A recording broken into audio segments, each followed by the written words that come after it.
started. Snooker 147 from Australia. I just played him recently. Okay, starts off with c4 again. I think he played that last time, but I forget how the game went. He plays an immediate d4. Okay.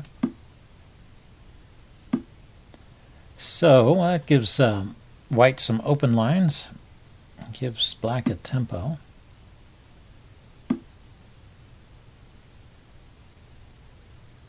And what should I do with this tempo? I guess if I play e5 here, then the d-pawn will forever be backwards. Well, maybe not forever, but it'll be kind of a pain. So maybe I'll play e6 rather, with the intention of playing d5 at an appropriate point. And he stops my bishop from coming out and pinning his knight. That's not a bad idea. And if it comes to c5, he can kick it with b4. So I will just put it on e7. Very quiet development, but I'm still going to play d5. Maybe I'll castle first. d5, pawn takes, knight takes. And he stops me. So I guess I had to play d5 right then if I was going to play it. d5 now would be a pawn sack. Let's see. So what's my advantage in development come to? It's come to a bishop move and a castling that he hasn't played. He's got two pieces. He's got two knights up. So the e-pawn can advance to e5, and this knight doesn't have many good squares.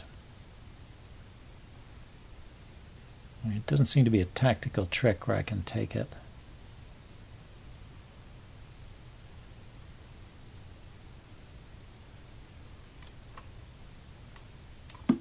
Okay, I'm just going to go with d6. Maybe I'll end up in some kind of hedgehog here, which is something you can play against. This is like a Maroczy bind here with these two pawns. So b6, bishop b7, and even a6 to keep the knight out of this square would be a way to play this. And then well, maybe try to put something in this hole here.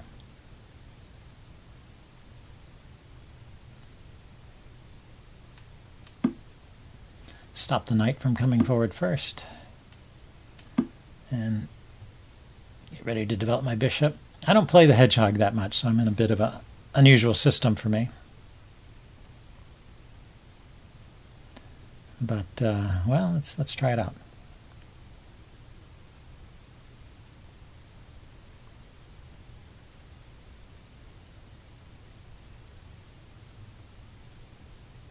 Yeah, I think b6 is pretty obvious. I'm just going to put the bishop on b7, and you know, I've got control over all these squares, so he's going to have trouble landing pieces there and getting an attack going. And I can push ahead at the right moment with d5 or b5 maybe. Those are ideas to go after the c-pawn. But I want to finish moving my pieces around. Maybe bishop b7, queen to c7, rook to d8. I think that's important, opposite the queen. And then maybe I have some ideas of trying to unsettle his pawns here.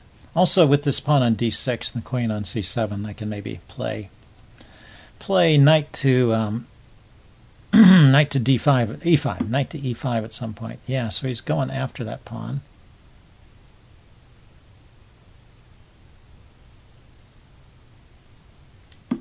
I guess he can play knight to a4 to attack it a second time.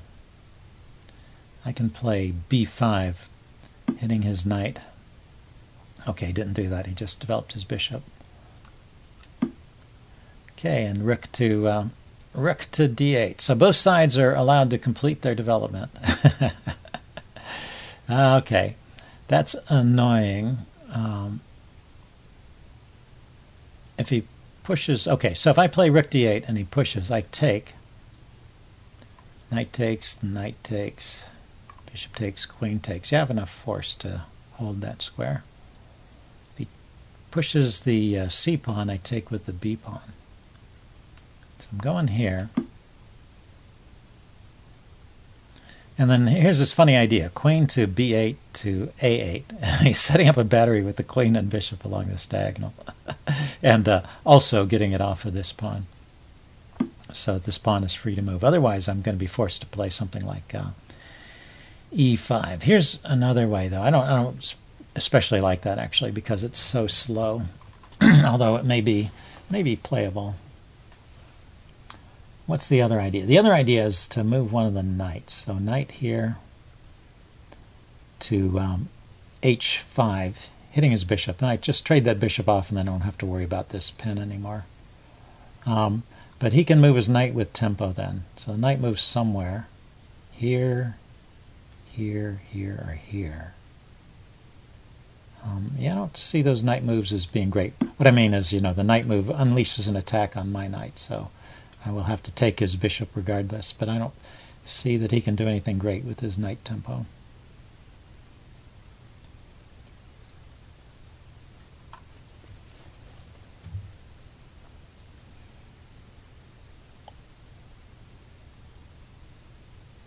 And we will see. Okay, so he's setting up for an attack here. Let's grab the bishop.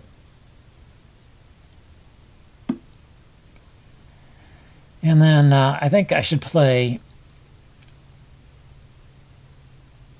h6, so when he pushes the pawn forward, I don't lose the pawn on h6. But maybe instead,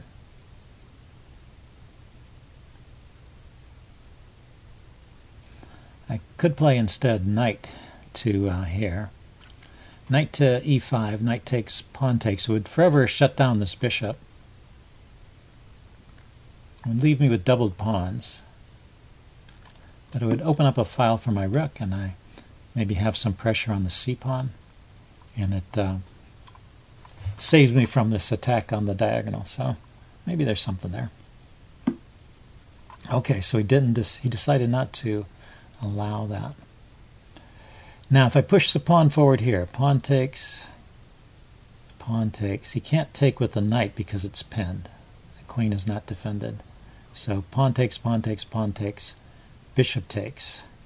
Yeah, I can play d4. And I think if I can play it, I should.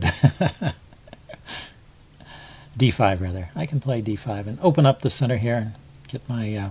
I have the bishop pair now. He sacrificed a bishop. Traded a bishop for a knight somewhere along the way. So I have the bishop pair. Takes there first. Yeah, that's probably a good decision. Now we can try and take a pawn here. That unpins his knight. Pawn takes, pawn takes. Oh, he kicks my queen. Ah, interesting play. Okay, I'll drop back here and recreate the pin on the knight. Yeah, so he's not worried about it at all. He's just giving it up.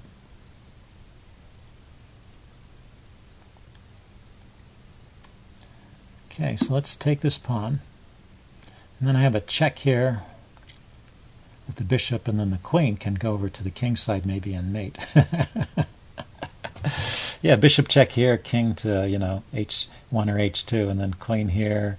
Oh, actually, it's tough. It's tough for the queen to get to the king side. Maybe I need to move the f-pawn so the queen can go to f7 and sneak over there that way.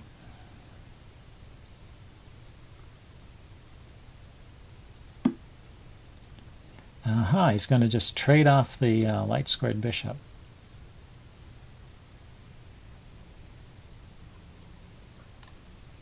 Check. I'm going to play the check first. Take the bishop.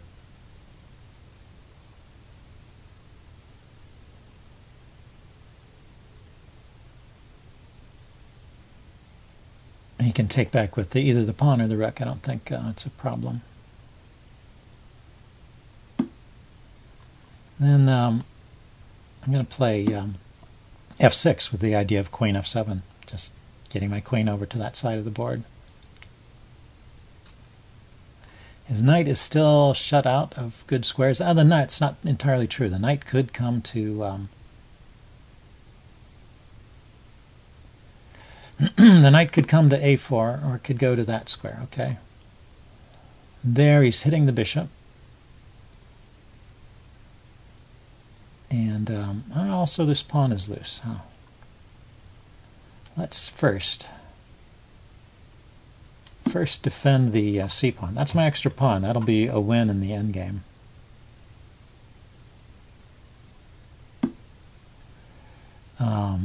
Okay, he gives me a passed pawn. Where should the bishop go? I could go to this square, hitting his rook, and maybe putting some pressure on this pawn. Okay, didn't do anything about the fact that it was hitting his rook. Okay, and he's not bothering to take my bishop back either. He's not threatening something. Oh, he is threatening mate. Yeah, got to respect that. So let's hit his knight and shut down this diagonal. It's the queen and rook. We're threatening on h7 there. Maybe it wasn't even mate. But I can hit his knight, and when he moves the knight, I can save my bishop. So I will stay a piece up here.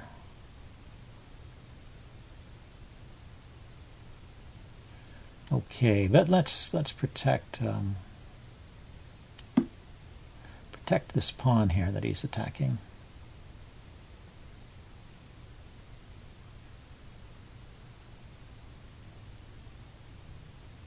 He can grab on h7 now.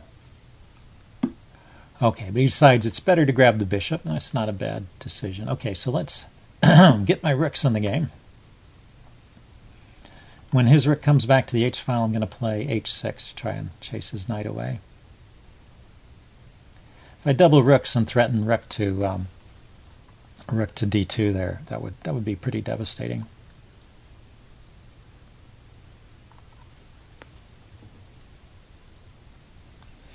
So this was Australia, right? Yeah, Rook Snooker 147 from Australia.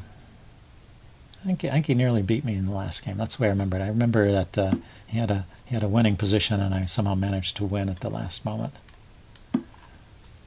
But I forget exactly. Okay, now I think the knight needs to move. He doesn't have enough time to get his queen over and threatened to mate me on the h-file, so his queen is just kind of shut out. It's got to go around the king. And then the rook's got to get out of the way before the queen can get over to there. So we can't afford really to sacrifice the knight. That's my estimate. And I'm very quick. It's just 1-2 moves, and I'm on his king.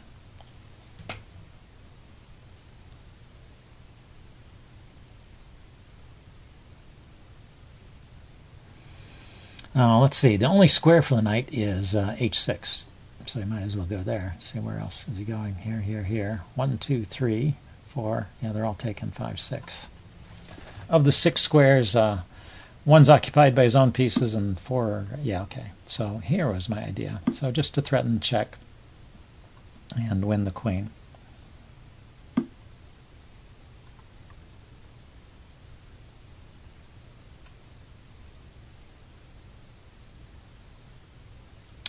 So let's think about this for a moment. So he's got the yeah, he's got the knight there hitting my rook. If he takes, I can take back, and I want to threaten his f-pawn. I guess I don't want to give up the rook. It's just, yeah, I'm not up a piece. I'm only up the exchange. I don't want to give the exchange back and suffer this attack. I'm going to suffer an attack. I want it to be for a good cause. So queen here targets f3.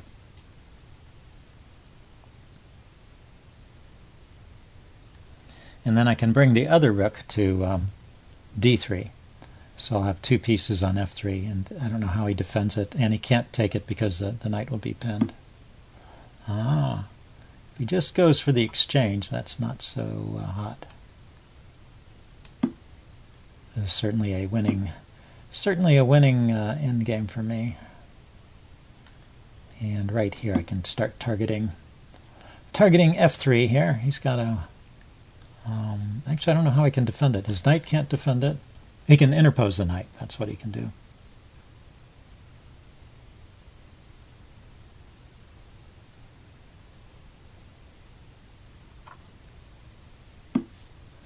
Yeah, well, he's finding these moves. That's interesting. So now I can attack the knight with queen to b6, and he can defend it. He's got to bring his king over. Or I could bring my queen to this file and try to invade. Invade with the rook again.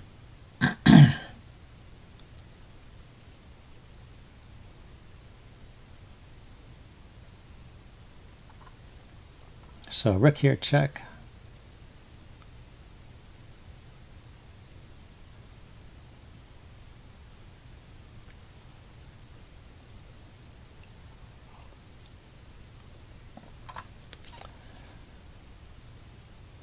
And the king goes to the back rank or to the H file. You know, it's still a little bit tricky. Maybe I should grab this pawn on A. He just goes after the pawn. Let's see. Well, that makes sense. If I let him take, and then I take back, his knight gets active. Maybe I bring the queen in first. So this queen to d4 threatens his knight. So his only way to defend the knight is with a king move. If the knight moves, I have a couple of checks I can give, and maybe I can get his queen somehow in a fork. He can play the knight here. Oh, he decides not to not to defend the knight. Okay, I'll take the knight. I don't believe his pawns are getting through.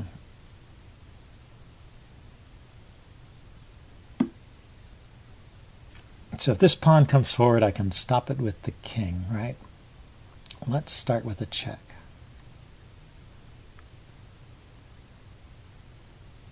Check. That also gets my rook away from his queen, so I'm not being attacked. Okay, so queen here, check. And he goes to one of these squares. There or here. Queen here, check. I can drive him forward to this square. Check.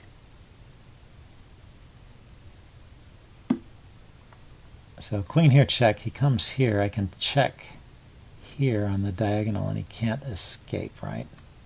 Check. Because my rook is still guarding the escape squares here. So he's stuck in a box over here on this side of the board.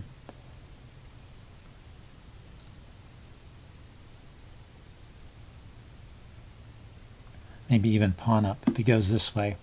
Pawn forward. No, pawn forward doesn't work. Okay, so let's try the diagonal check from the queen. Check.